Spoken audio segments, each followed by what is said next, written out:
Hi, we've got South Lake Fire Protection District, Chief Wink. So good afternoon. Thank you for the introduction. My name is Mike Wink. I'm with the South Lake County Fire Protection District, and I also work for Calfire. I'm one of the battalion chiefs here in the county.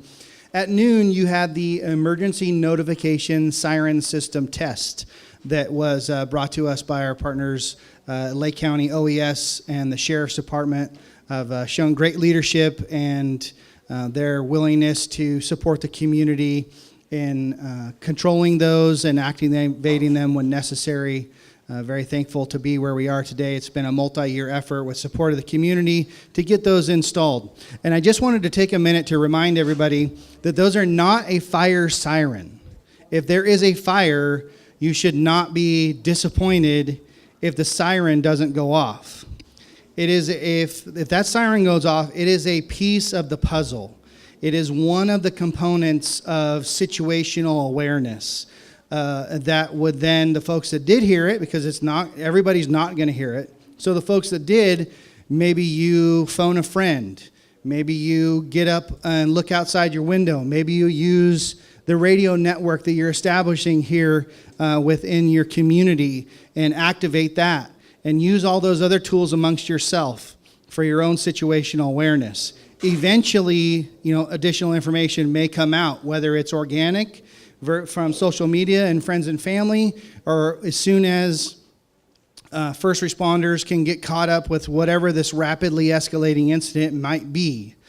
So it could be a fire, it could be a flood, an earthquake, a mud flow, a chemical release, something that could be significant emergency response and cause significant evacuations.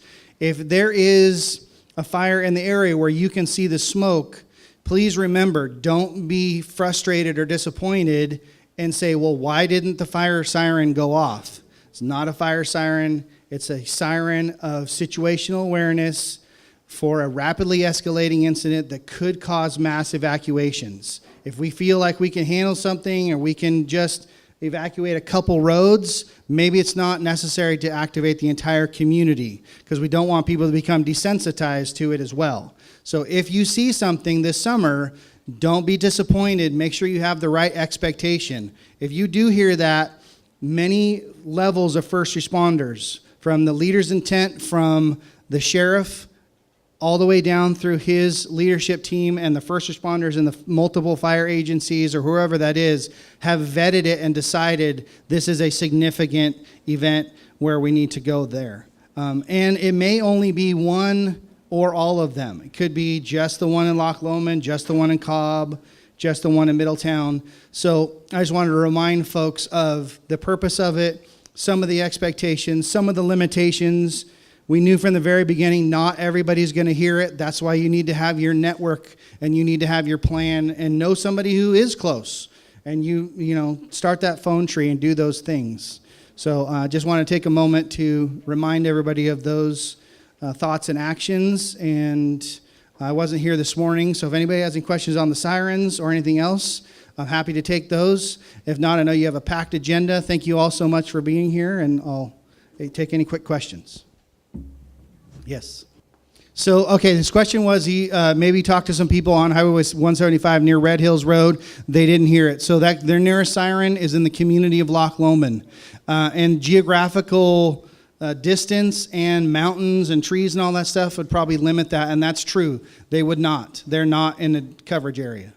So this was completely organically started by the community. We picked the areas of most population density based on rural single-family dwellings and rural single-family parcels, and those were the areas with the condensed population. We used that overlay to focus the areas, and where we had the sirens in the 80s when we used to use it for the department. We don't use that anymore. We use pagers and cell phones. We don't use that technology anymore. So we did that.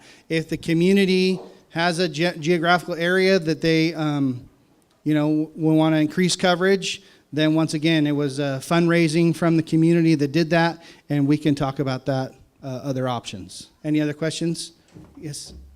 That was a full volume test of 30 seconds or less. So any place in the county, the standard that the leadership within OES and the Sheriff's Department who declare emergencies, the standard has been set that anything less than 30 seconds, whether you're in Clear Lake Oaks, Lower Lake, or Loch Lomond, is a test. A real emergency notification will be in the neighborhood of 3 minutes. So significantly longer. The siren spins in a circle. So sometimes it's louder when it faces you, and when it spins and faces away from you, it will be less loud because it spins in a circle.